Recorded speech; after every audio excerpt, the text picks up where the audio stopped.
purpose. So you would not be able to shift your priorities as the times change and things warrant. In California, we have natural disasters just about every month, between the fires and the earthquakes and the floods and things.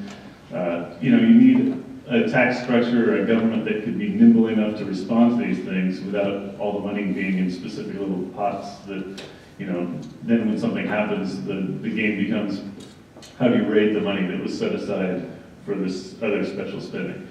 So anyway, just yesterday, the governor was talking to the editorial board, I believe, of the Chronicle, and he was even using the phrase ballot box budgeting, criticizing the other two measures that are being proposed for November, because his goal at this point is to keep all three from getting on the ballot, because polls have shown that if three tax measures are all on the ballot, the voters are likely to either pick their favorite, vote no on the others, or just vote no on them all, and none of them would pass.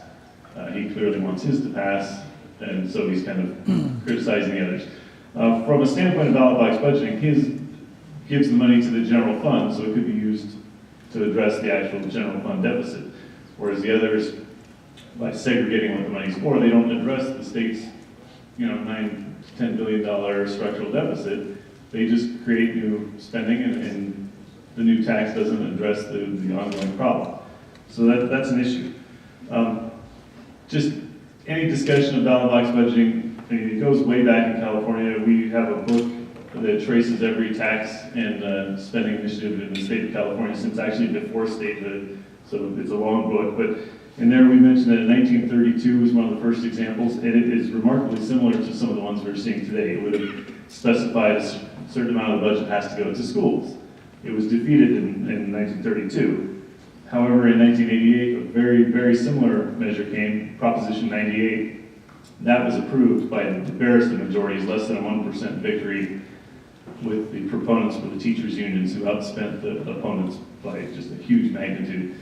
And so now, Prop 98 is the law of the land in California, and it's, in a nutshell, says that 39 or 40% of the general fund budget goes to education. In the non-nutshell, it's far more complicated than that. They say that there's only one person who understands it fully, and that's the guy who wrote it. And they put out primers and everything because there's, are you going to test 1 year, which is if the economy is doing well, this is what happens. And if the economy goes down, you go to a test 2, and there's all sorts of variations on how it works. And the legislature has the ability to suspend this mandate, but if they do, then they have to go back and repay the money that they would have given. So basically, I'm not going to get into every nuance of Prop 98, but what it has done, it's tied the hands of the legislature in a big way, and it's created just a massive confusion where the public, I'm a big fan of transparency. If you see the budget, you want to know how much are we giving the government and where are they spending it. But when the news stories come out now, it's just on who's going to vote to suspend Prop 98 and what is the backfill from the past year's borrowing and who rated Prop 98 funds for, it never is how much is going to education. It's this whole convoluted discussion of this initiative and how the legislature is trying to get around it, or how they're blaming their political opponents for trying to get around it, and it just makes it hard for the public to follow. If I may jump in, maybe one of the central points about the ballot box budgeting that you might be trying to make is that the amount of energy, once that money is committed, that goes into evading the mandate. Right, oh yes. And Prop 98 is the big example in California, but there are many others, including there was a tax on income over $1 million that goes to fund mental health programs. The author of that is now the Senate President Pro Tem, so the Senate leader. He has actually participated in efforts to raid that fund in recent years because now they needed to address the state's general fund shortfall. So even the people who set the money aside initially later might change their minds, and now it's been voted on by the people, so you can't change it easily. You have to go back to the voters, which is what Governor Schwarzenegger tried and did not work out. All right, well, let's talk about the rating. You used the word rating. What also tends to happen when legislative hands are tied, in my view, as someone who has watched legislators work, is that they can raid local entities. Raid, I use that word advisedly, take money from local entities And ironically, though, I've also watched some of the very entities that are threatened or harmed by the loss of this money or the threatened loss of this money support ballot initiatives to stop those raids from happening. Right. Or to just simply support ballot initiatives that earmark money and further tie the hands of the legislature, which starts the whole spiral over again. Right, and then there have been initiatives in California to make it harder to raid the local funds. But, you know, in the case of many of these, many of the state level funds, they can and do raid pretty regularly, or at least try. And I think the mental health is one. There's the sales tax for public safety was passed at one point. There was a gas tax only for congestion relief. There's a tobacco tax that funds programs for kids under the age of 5. And that has just spawned many news stories about how the money is used. You know, these programs that were supposed to help kids under the age of 5, they're being used for all sorts of purposes to, you know, take families to the zoo and to pay for theater tickets and the bureaucracies that they set up. You know, the people administering the money are making a lot of money. So that's one of my points, I guess, is that when you set aside the money for a specific program and you say, okay, whatever tax dollar comes in, you get it, it eliminates all the incentive to really safeguard that, because you know you're not going to have to go back and prove that you spent it wisely. And that's a big case with some of the tobacco tax money that was coming in for this, it's called the First 5 program. There's one on the horizon also for cancer research. Right, yeah, I was going to mention, I mean, it'd be remiss not to mention the ones that are coming up. We haven't learned our lessons. I'm saying this is what not to do, but in California, we're still trying to do it. Others are still trying to do it, but CalTax is fighting this. There's a tobacco tax on the June ballot that would increase taxes $1 a pack and give the money all to cancer research, which, I mean, I think we all support cancer research, no doubt about that. But when your state is facing a huge deficit already, to take a new tax and just create a new program with it instead of addressing the existing problem just doesn't seem like it's the most wise course of action. And then there's the other two, the income taxes that I mentioned earlier that would set aside the money just for schools. All right. This came out of your organization. It's a press release about Proposition 26. This was August 29th, 2011. It says, in November, Californians passed Proposition 26, so that would have been November of 2010, to put an end to the practice of falsely labeling taxes as fees, surcharges, etc. And to help people understand the difference between a tax and a fee, and I wish that you all could see this. I'm sure that in the back it's difficult, but CalTax put out a 20-page booklet, which I did not print, but I printed this one page. Can you see this back there? Do you have any idea what this looks like? Did anyone see the chart, the education reorganization chart that Ray Bacon was circulating at one point earlier this year with all of the spaghetti on it? It kind of looks like that. This is the way to tell a tax from a fee, to tell if you're actually dealing with a tax. Why did you guys do this? Well, the reason behind that, we sponsored Prop 26, and Greg is probably more familiar with the details of this than anyone. But essentially, the legislature has been getting around the requirement that taxes require a 2/3 vote of the legislature, and local taxes require a vote of the public.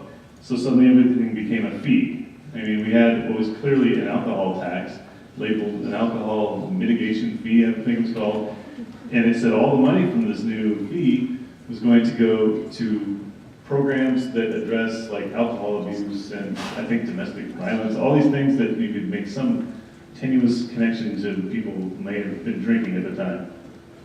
And so and the courts in a previous decision have allowed some leeway in that regard. So in response to that, CalTax and some other groups sponsored Prop 26, which tightened the definition. Okay, here's a tax, here's a fee, and if it's a tax, it requires a 2/3 vote or vote of the public.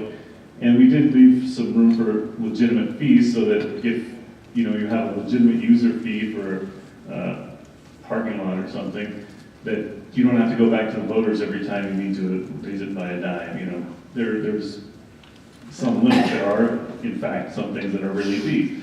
So we wrote that, and then we saw that there might be some hesitation by some government officials to actually go along with the new definition that was approved by the voters. So we put out our guide to sort of help guide the implementation of it, to say, okay, here's what the initiative said, here's what the voters approved, here's your new rules. You know, you can't just go back to what you were doing before Prop 26 and calling things fees just because you thought you could. All right. And Please, do you have something to wrap up? just one to kind of wrap up. You know, the obvious question is, okay, so what's the solution? You got ballot box budgeting. If people want to make bad decisions, what do you do? In our opinion, there have been some solutions that have been mentioned that we think are worse than what they're trying to solve. In reading different publications, you see one of the things that's always mentioned is to require that if you have a new initiative that spends over a certain amount of money, I think $25 million is often used, that you have to have some source of revenue to pay for that, or you have to cut some other program, at least by that amount. And at first glance, I said, okay, that's not a bad idea, it's a pay-as-you-go system. But then what really happens is if you want to propose a tax cut, say the government could be running a huge surplus in a couple of years, you know, the economy bounces back, we have major windfalls every decade or so. Well, now you think, okay, let's rebate some of that money to the taxpayers, let's pass a tax reduction. But if it's over 25 million, which it's going to be because that's such a small amount, now you have to say, oh, but we're going to cut these programs to make up for the money, you know, and who's going to vote for a cut in a program when you have a windfall of money? It just, essentially, this pay-as-you-go system seems like a great idea if you think about it for a couple seconds, but if you dig deeper into what happens in the long term, it essentially makes it impossible to pass a tax cut. And so we have a major problem with that part of those kinds of solutions. All right, this is a question I'm going to throw open to all of you to think about it. And if you want to jump in, you can. And if you want to hold off until your turn, that's great too. We're going to speak next with Dale Kramer from the Texas Taxpayers and Research Association. And Dale's here to explain the Texas franchise or margin tax. And frankly, I'd love to know which to call it, because even your own explanation of it invokes both phrases, franchise tax and margin tax. So I'm going to ask you to actually explain the difference and then tell us which to call it. But before I do that, here's my question. We have you here today because we faced this issue here in Nevada as last legislative session, a business tax based on your Texas franchise margin tax was introduced. It did not, it failed, and I think it failed largely because it was introduced very much at the last minute without sufficient discussion and couldn't go forward. We now face it probably on the next ballot. I was part of an audience a couple of weeks back where the proponent of a ballot initiative that would put a tax on business emulating your Texas margin tax gave a speech to a group and previewed it. Now, he didn't preview it specifically and in detail because it was still being vetted by lawyers, but he did say he's got it in the works and will introduce it shortly. This is a very sophisticated proponent. He happens to be the lobbyist for the AFL-CIO here in Nevada. He says that he has a PhD in the legislative process, and indeed, he does have a PhD in the legislative process. He has been a legislator.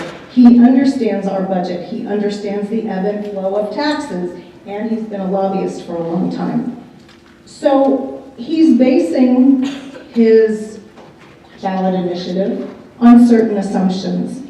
And I would submit that most people who put an initiative on the ballot base it on assumptions that may be no better or worse than the legislative assumptions that are present when a tax is proposed. So, given all that information, given that you have lived with this Texas margin tax,